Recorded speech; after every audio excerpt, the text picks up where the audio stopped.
This is The Speaking Show. I'm David Newman, and you're tuned in to the #1 podcast for speakers, consultants, and experts who want to speak more profitably.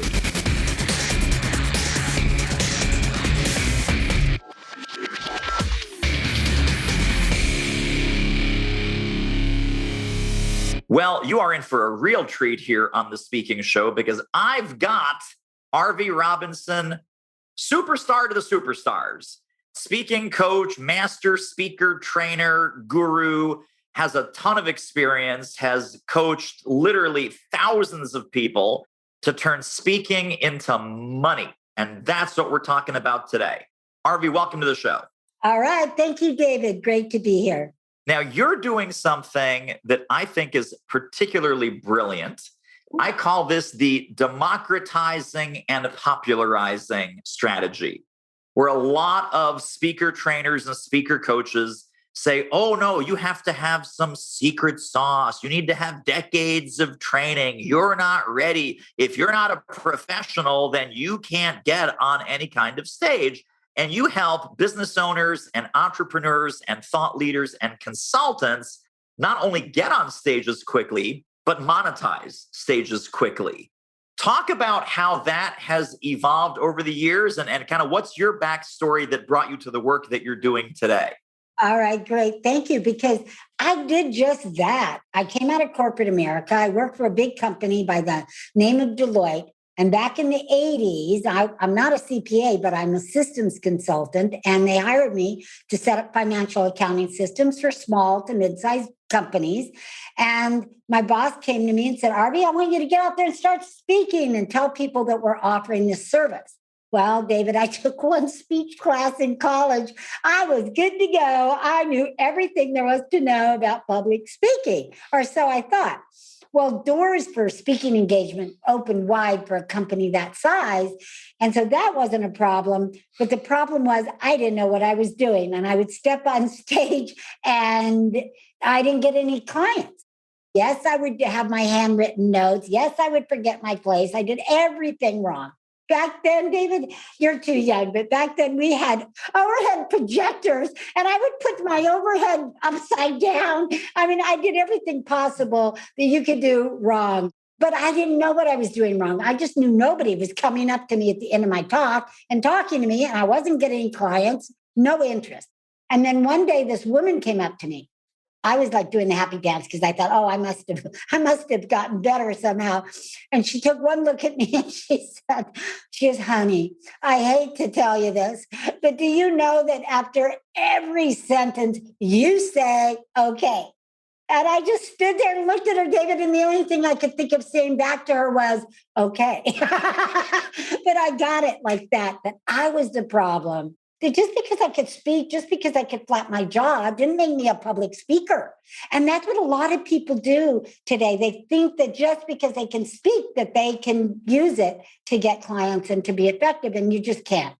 So I decided I was going to respect public speaking like any other industry, like you would respect law or accounting or anything. And I got trained. And I not only decided to get trained, I decided I was going to master it because I didn't want that to happen to me again. And then the most amazing thing happened is I got better. My clients got better. Not only did I start getting clients, but I got better clients. And so in corporate America, I learned very quickly not only how to use it to get clients, which is what I teach today, but how to use it for upward mobility in my firm. So I was just going higher and higher and higher until I reached the very top that I could be in a CPA firm without having a CPA license myself. And that was a senior manager. So I decided at one point, that's it. That's the highest I could go. Where do I go from here? I need to do something else. But this was all I knew. System, that's my degree. This was my career for 23 years. So I did what any smart girl would do at that time with that dilemma. And that was I prayed about it. And God gave me the answer very quickly. He said, teach others what I've taught you. And I knew what he meant. Public speaking. So 17 years ago, almost 18 now, I left corporate America, started my own business. And since that time, I've trained over 5,000 business owners, entrepreneurs, coaches, consultants. even brigadier generals and pastors and bishops. So I've trained it all anywhere from 8 years old to 82 years old. And again, just to help them to grow their business, not worry about having to be a motivational speaker that gets paid, but get paid every single day by getting clients. There are two pet peeves, I think, that you have, I have, we all have. One is the business owner who comes to you and says, Arvee, I'm running my company. I'm running my business. I'm a small construction company CEO. I run a small accounting firm, etc. I'm not a speaker. So there's the business owners who think they cannot speak. Then the other problem is professional speakers who think they can. That's correct. You're right. And so this is something where people are, and you and I hear this all the time. I'm out in the community, I'm speaking, I've given 100 free speeches and I'm not getting anything out of it. It's not about the speech, is it? It's about the packaging, what they say, how they're saying it. Is there a call to action? Is it compelling? Is it inviting? Does it build trust? Does it build reputation? Do people want more, right? After you're done talking, people can either clap or they go, holy smokes, I have to talk to her. Absolutely. In your experience, what are some of the building blocks or some of the ingredients that you teach your clients to get to that, holy smokes, I have to talk to her? I love it. Great question. Building trust and rapport. See, people, a lot of business owners that think they can just speak, they step on stage with just information. They turn on the fire hose and they just blow their audience away.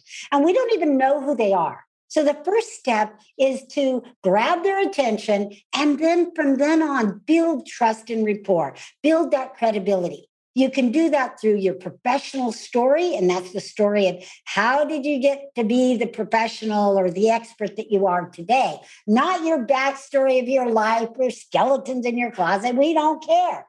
It's why should I listen to you right now and why should I hire you? Everybody is always asking that because everybody wants more of something, whether it's marketing, whether it's construction, whatever it is you're offering, they do want it and they're looking and listening for that. And then the other thing you need to do, of course, give them great information.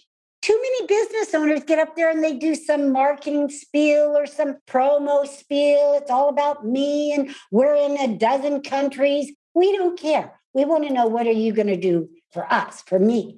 And so give them great tips, great information. And when I say great, I mean the latest of the greatest. I don't mean that old stuff that you hear your competition share. I'm talking about the newest and latest trends in your industry. Share that information that nobody else is willing to share. Be innovative, and that will perk up the listeners.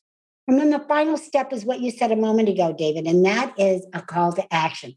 I like to call it an invitation to do business with you, an invitation to take the next step, whatever that is.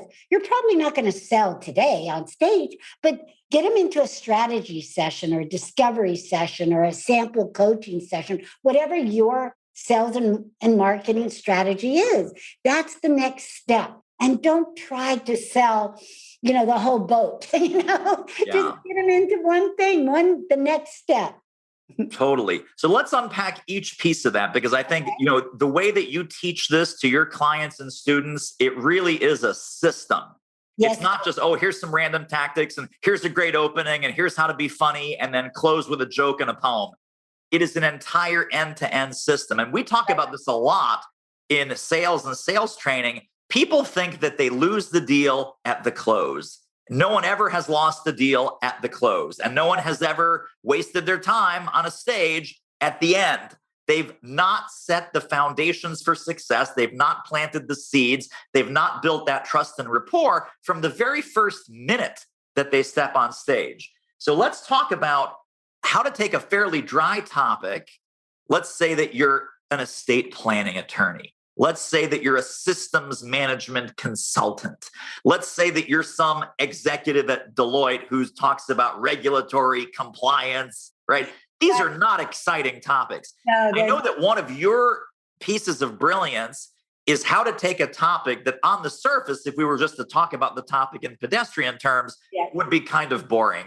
And how do we transform that into something engaging and entertaining, what are some mechanisms? What are some story structures that you teach your clients? I was just going to say, you can turn boring into interesting through storytelling. So you want to become a master storyteller. So instead of talking about that risk management, talk about a client who you taught or put regulatory things in place who could have been out of business and now stayed in business. So there's all kinds of stories like that. And humor is great. And don't worry about if you're not funny. I'm not naturally funny, David, like you. You're naturally funny and humorous. But what you can do is take something humorous that happened in your life or in a client, and you can transfer that and share that, and that will be effective and people will laugh.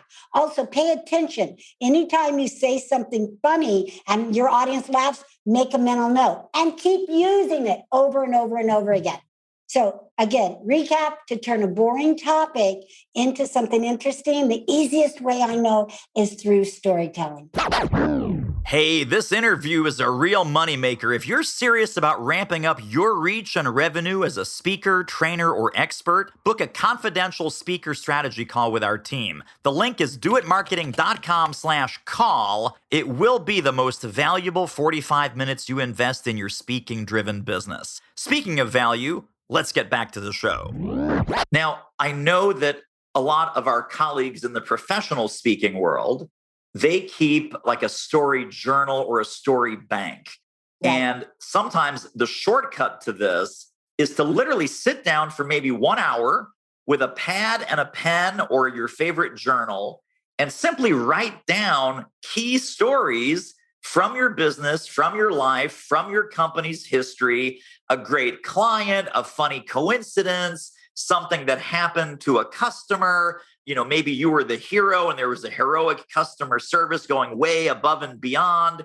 What's the role of that story bank? And do you recommend that people start to proactively think about stories even before they might necessarily need them? Absolutely. When you go along in your daily life, if something funny happens, then write it down. Put it in that story journal or that story bank or story log or whatever that you call it. But yeah, don't leave it in your mind because then you'll forget. Then one of the best techniques that you can use is the minute you think of that story and you go, oh yeah, and you put it in your mind, go out and tell it. Go tell it to your spouse, go tell it to a friend, go tell it and start telling it before you step on stage and tell it for the first time and see where they react and what's funny to them.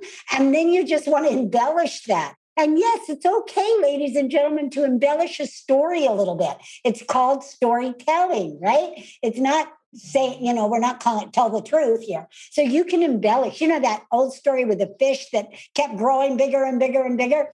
That's because that's what's funny. So embellish a little bit. Take something that is happened to you, tell it to a friend or so, make note of it, make a mental note, and then share it on stage. Let me ask you, can we just go through some sacred cows of speaking? Yes. Would that be okay? Yes. So there's an entire cadre of speaker trainers, speaker coaches that say memorize, memorize, memorize. And there's another cadre of speaker coaches that say absolutely never memorize. Don't memorize. It takes the life out of the speech. Right. What's your advice? And if we should memorize, what should we memorize and what should we not? All right. Those are great questions. All right. If you're going to memorize, then I recommend you memorize the beginning. So that's your attention grabber, your professional story, and some other elements. And then the close. You've got to have that close down. That's got to be scripted so that you're not left with, blah, blah, blah, and kind of winging it because you'll get wing it results. But the overall speech, the content, I recommend that you do not memorize. I recommend that you instead become the script. And what I mean by that is that it's your knowledge, you know it. So outline it and then say it, practice 1 hour for every 2 minutes. of speech. So that means a 30-minute talk, you're going to practice 15 hours initially. The first one, if it's your signature talk, you won't need to as you go on. But the first time, it's got to be 15 hours. If you want to be a professional and get professional results, you've got to put in the time like any other business. And how you want to practice is this. You want to practice speaking it out loud.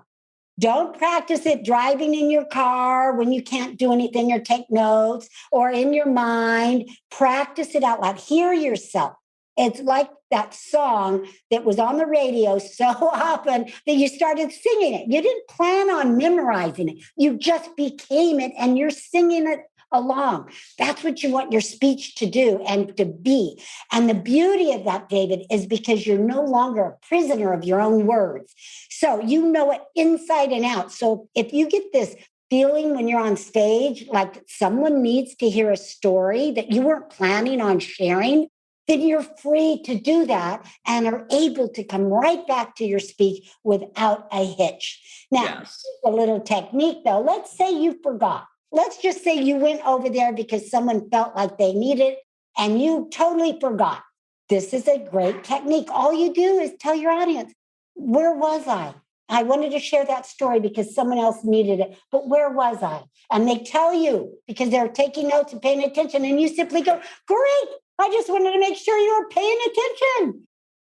I have done that many, many times. It's funny. I sometimes tell this story. My corporate career was as a trainer.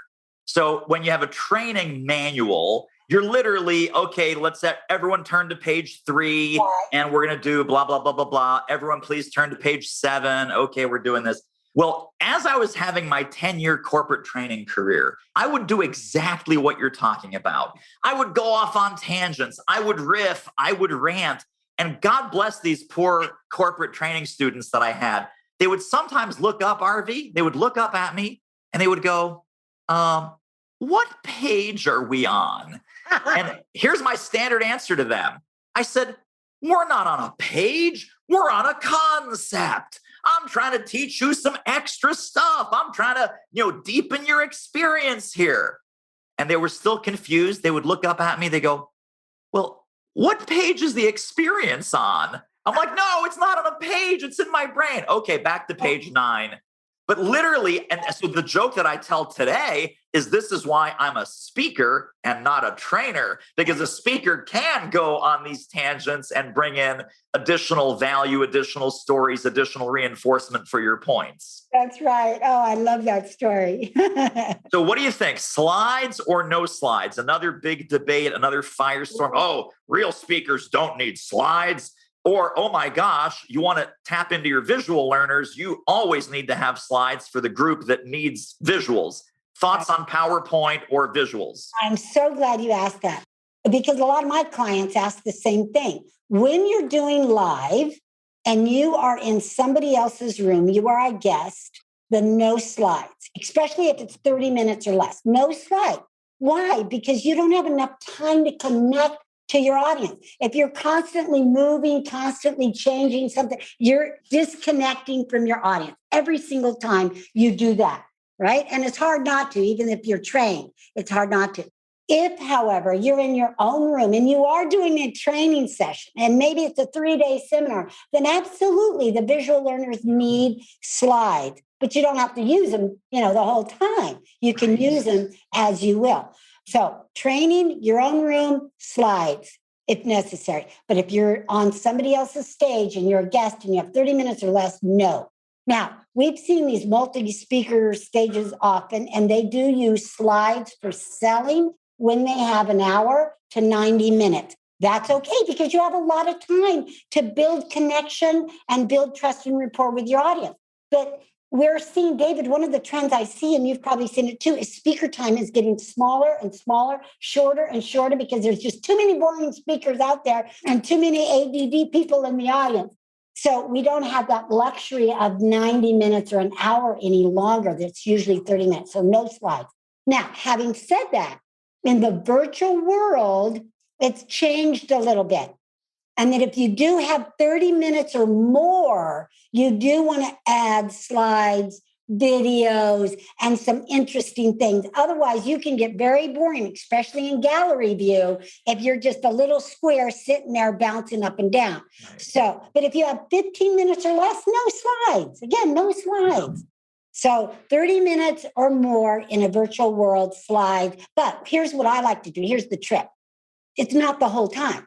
So when I'm sharing my story, when I'm beginning, when I'm doing trust and rapport, no slide whatsoever. Once I start getting into the meat, into the education, then I will use a slide, and then I'll use the slides for the close. And I mix them up. The beauty of slides in this virtual world is that I can have testimonials on video, which carry more of an impact than what just a written email on a screen. So think of it wisely. If you are going to use it, make sure you use pictures. Again, please, no bullet points. No bullet points. Use pictures if you're going to use slides, and use video. And then at the end, after you've done your close, then take it off, stop share, and again, be there for their last connection. That is so profound. I think people need to understand this. Let's say you use slides selectively, the way that you're talking about. The moment you turn off that PowerPoint and you start making eye contact with the audience and you're riffing and you're just doing what you plan to do, but there's no slides, they're like, wow, she really knows what she's talking about because there's no slide behind her right now. Now, you could have prepared a slide, but you're just choosing not to show it. And this is also where people prepare slides and don't read the slides, but they speak to the slides and nothing more. I think that's another mistake. That's right. When you have one or two big ideas on a slide and you say, by the way, there's two more things that I want to share with you about this, and it's not on the slide, again, you must be a genius because there's only 2 points on the slide, but you've got two more for me. Right. So this is something where people need to connect with your expertise. And I think that's another trust builder, that you don't need your slides, but you're choosing to use slides and you're choosing selectively. Correct. See, people use slides, speakers use slides because they don't want to practice the 15 hours. So they're depending on the slide to give them their cues. Right. Well, here's a secret. Here's $1 million secret for everyone. And that is use acronyms. If you're worried about forgetting what you're going to say or your next point, I love acronyms. I use them in every single speech I give. So if I'm talking about how to use speaking to generate leads and get clients, I'll use an acronym of leads. The L is for leverage. The E is for expert. The A is for audience. The D is for database. The S is for stories. And I can remember, and then I just talk about it. Whatever that I'm present and whatever that audience needs to hear comes out of my mouth at that time. And that's how you can remember what you're going to say, your key points, stay on track, and not have to use a PowerPoint. Super quick commercial break. Isn't this interview amazing? If you'd like to get more ideas on how to start or grow your speaking business fast, pop over to our free training at doitmarketing.com/webinar. It's funny. I had a learning experience. We call this a speaking disaster, but now it's a learning experience. I was going to do a local speaking gig, the kind that we're talking about, where it's a free speech, but it's a revenue generating, lead generating thing. Right. It was a small group of consultants, let's say 20 people in an office park somewhere. And I packed the night before and I checked the laptop and everything is good to go. I show up in the room about an hour early. I'm setting up. They've got the projector. Everything is good to go. I forgot my dongle.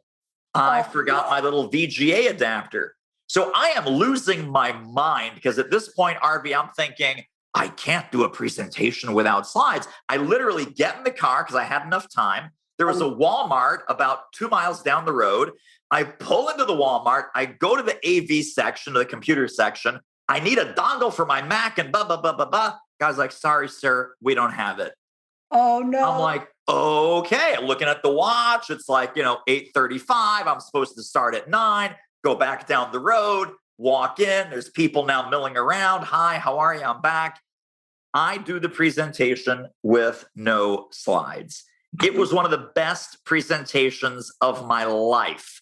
And it really made me think, like, why am I using slides to begin with?